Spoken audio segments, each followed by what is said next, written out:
this Fed meeting on Wednesday. Absolutely. तो काफ़ी सारे ऐसे फैक्टर्स हैं जो यहाँ पर इसको सपोर्ट कर रहे हैं, और अगर एक्चुअल में हम कोई भी इंटरेस्ट रेट हाइक या 25 बेसिस पॉइंट की रेट हाइक देखते हैं तो वो सोने के लिए यहाँ पर पॉजिटिव रह सकता है, क्योंकि दैट इज एग्जैक्टली जो सोना का बाजार एज ऑफ नाउ यहाँ पर फैक्टर इन कर रहा है।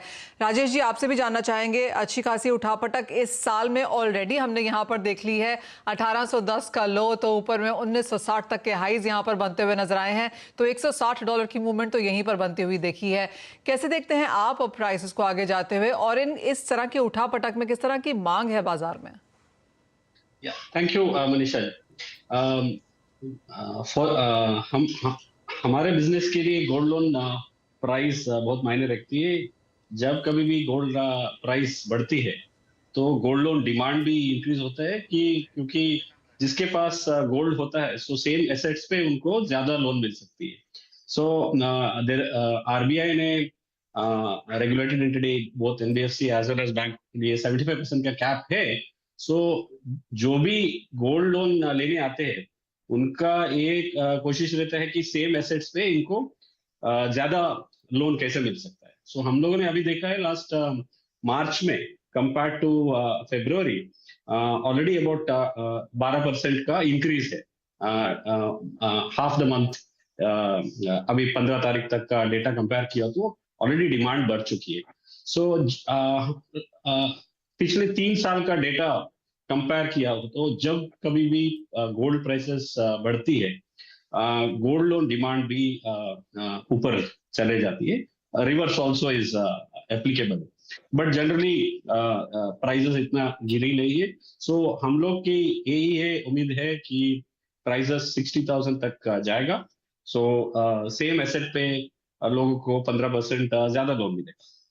जी हाँ, ये एक और मार्केट है जहां पर हमने अच्छी खासी बढ़त आते हुए देखी। ऑफ कोर्स इस बारे में डिटेल में बात भी करेंगे, लेकिन ये सवाल अब आपसे है राजेश रोकड़े जी, आप कैसे देखते हैं जो उठापटक है उसकी फिजिकल बाइंग? जैसे राजेश शेट्टी जी ने बताया कि गोल्ड लोन की मार्केट पे क्या असर पड़ा है, लेकिन अगर हम फिजिकल बाइंग की यहाँ पर बात करें तो इस उठापटक में वहां उस बाजार ने इसे कैसे देखा है?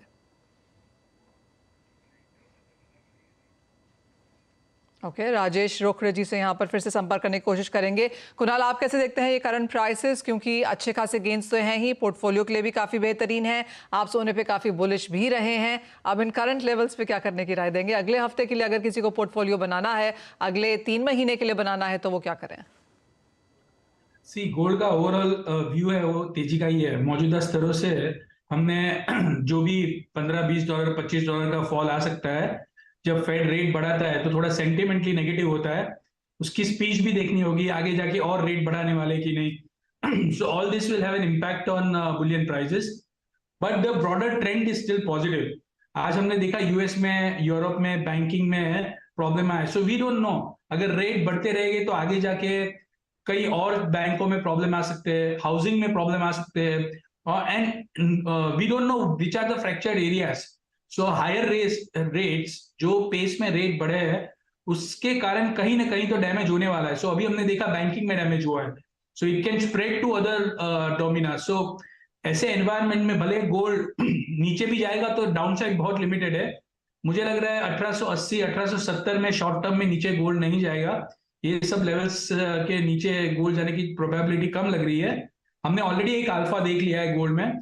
सो अभी अपसाइड में नेक्स्ट वीक मैक्सिमम मुझे लग रहा है 1950 या 1955 तक मैक्सिमम गोल्ड जा सकता है ऑन सीएमई।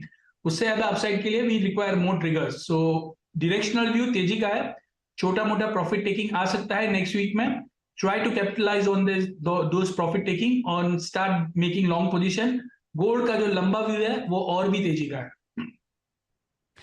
तो तेजी यहाँ पर बरकरार रह सकती है। और जैसे कुणाल कह रहे हैं कि 1950 तक किस तरह आपको इमीडिएट यहाँ पर अगले हफ्ते में शायद वॉच करने को मिल जाएंगे। राजेश रोकड़े जी, अगर आपको मेरी आवाज आ रही है तो आपसे भी जानना चाहेंगे कि ये जो उठापटक है सोने के भावों में, कितना फिजिकल डिमांड पर उसका असर पड़ा है?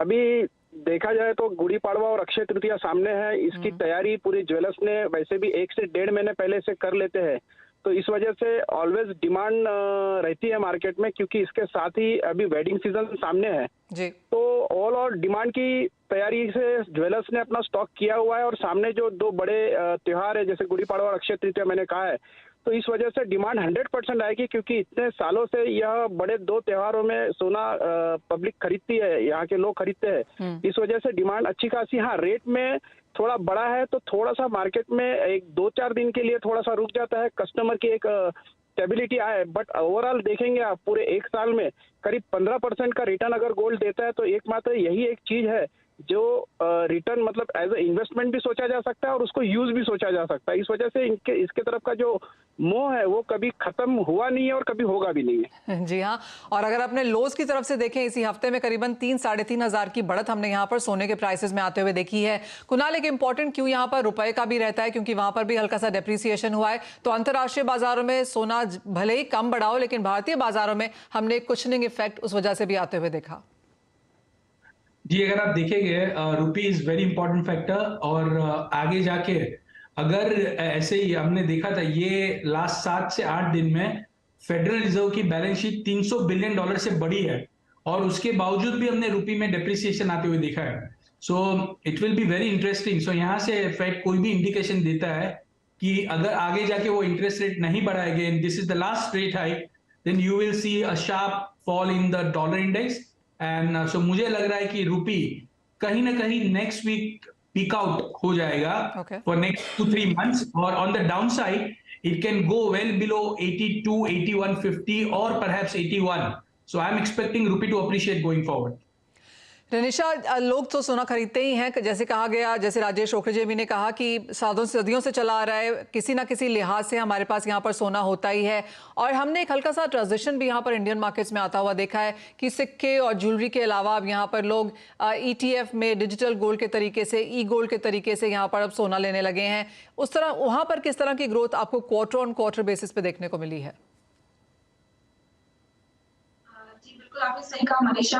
पिछले कई सालों से हम देखते हैं कि जो मेन जो रूटीन रहता है गोल्ड इन्वेस्टमेंट का, that was in gold jewellery and bars and coins, but gradually after Covid हमने देखा है डिजिटल गोल्ड की मांग बढ़ी है। हर साल हर क्वार्टर हम देखते हैं मांग बढ़ती रहती है। क्वार्टर एंड क्वार्टर की आप बात करें तो हम जिस तरह से फर्स्ट क्वार्टर थोड़ा डल रहता है, सेकंड क्वार्टर ऑफ 2023 में हम एक्सपेक्ट कर रहे हैं कि अक्षय तृतीया की वजह से एटलीस्ट यहाँ से वाई हम 2x ग्रोथ देख सकते हैं। एंड डिमांड जो है इंडिया में गोल्ड की इतनी इलास्टिसिटी नहीं है प्राइसेस के साथ। हम देखते हैं जब भी प्राइसेस अभी सब यूज्ड टू हो गए हैं, एक न्यू नॉर्मल बन गया है कि गोल्ड की प्राइसेस 55,000 के ऊपर ही रहेगी। तो थोड़े भी डिप्स मिलते हैं प्राइसेस में 55,000 टू 56,000 के आसपास, तो बहुत अच्छी बाइंग आती है। कोई भी मार्केट में हो, वो ETFs हो, डिजिटल गोल्ड हो या फिजिकल बाइंग हो, तो पीपल आर जस्ट वेटिंग। सबको पता है कि overall it is a bullish market. हर साल 12% का CAGR रिटर्न मिला है गोल्ड में, तो डिमांड जो है वो हर लोअर लेवल्स पे स्ट्रांग रहती ही है। एब्सोल्युटली। आप सबसे ये भी जानना चाहेंगे कि अब आपके क्या क्यूज हैं, व्यूज हैं कि इस साल के अंत तक यहाँ पर सोना कहाँ जाता हुआ नजर आएगा? इन स्तरों पे अभी अगर कोई खरीदे कुणाल, तो क्या लेवल्स हैं जो आप यहाँ वॉच करेंगे? जी, मेरी राय में जो ऊपरी लेवल्स जो मुझे लग रहा है ये साल गोल्ड के लेवल होने चाहिए कंजर्वेटिवली 2050 से $2,100, और नेक्स्ट साल कंजर्वेटिवली 22। आने वाले 3 से 4 साल तक गोल्ड में कोई मंदी नहीं है।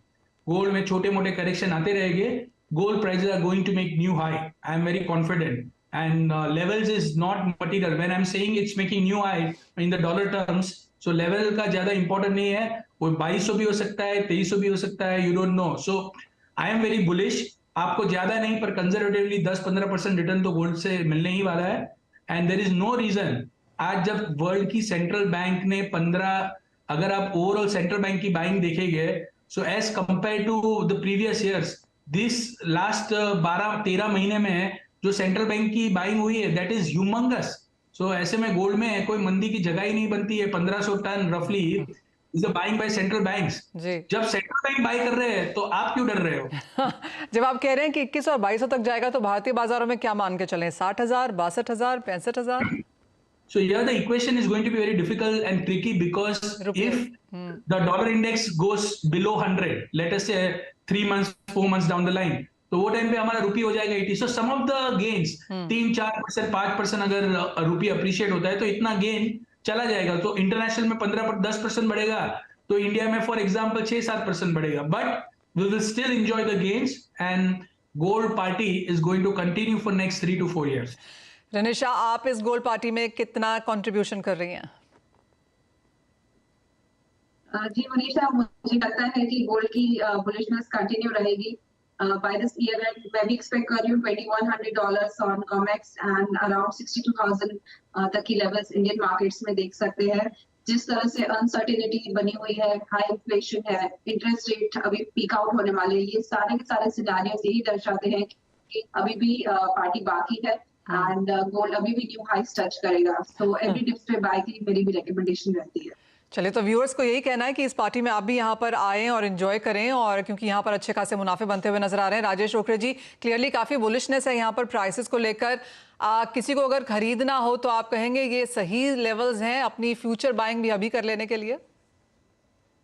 बिल्कुल मनीषा जी, मैं सही कहूंगा कि एवरी डिप, जब भी सोने के भाव थोड़े भी कम आते हैं तो बिल्कुल वो अपॉर्चुनिटी बनती है खरीदने के लिए, और एवरी डिप ही आपको प्रॉफिट देगा। कभी भी गोल्ड मार्केट बहुत ज़्यादा बैरिश की संभावना बिल्कुल नहीं, जैसे कि अदर पैनलिस्ट ने कहा है कि बुलिश साइड ही ज़्यादा दिख रहा है। उसके पीछे बहुत सारे कारण हैं। एक तो अभी जो बैंकरप्ट हुई है कुछ बैंक्स, और उनकी कुछ खबर भी आई है, तो वो नेगेटिव इम्पैक्ट देता है। इस वजह से भी गोल्ड को बुलिश के तरफ लेके जाता है। और इंटरनेशनली भी अभी आप देखेंगे काफ़ी अस्थिरता है। पर्टिकुलर अगर आप जो रशिया और यूक्रेन का जो युद्ध चल रहा है, जो वार चल रहा है, वो इधर आप चाइना और ताइवान का देखेंगे, या उत्तर कोरिया और दक्षिण कोरिया के बीच में जो क्राइसिस है वो, तो ये सब चीज़ों चारों तरफ से इम्पैक्ट करता है गोल्ड के ऊपर। और यही वजह है कि इमीडिएटली अभी जैसे यूएस में जो बैंकरप्ट हुई है वो एक बड़ा कारण बना, जो रैली आई एकदम से बढ़ने का। तो ऐसी बहुत सी अस्थिरता होने के कारण गोल्ड के रेट काफी ऊपर जाने की संभावना है। और आने वाले दिनों में जिस तरह से अभी 58 के आसपास रेट है, तो ये 65,000 अगर दिख जाए तो कोई बड़ी बात नहीं है। ऑलराइट, तो यानी कि गोल्ड पार्टी क्लियरली यहाँ पर होती हुई नजर आ रही है। अभी आपके ऊपर है कि आप इसमें कितना पार्टिसिपेट करते हैं और क्या लेकर आते हैं। लेकिन इसी के साथ एक ब्रेक के लिए रुकेंगे, और क्लियरली हाँ, गोल्ड की खरीदारी करनी चाहिए। काफी सारे विकल्प भी यहाँ पर हैं, लेकिन गोल्ड लोन्स भी एक बहुत बड़ी मार्केट है। इसके ऊपर फोकस करेंगे इस ब्रेक के बाद।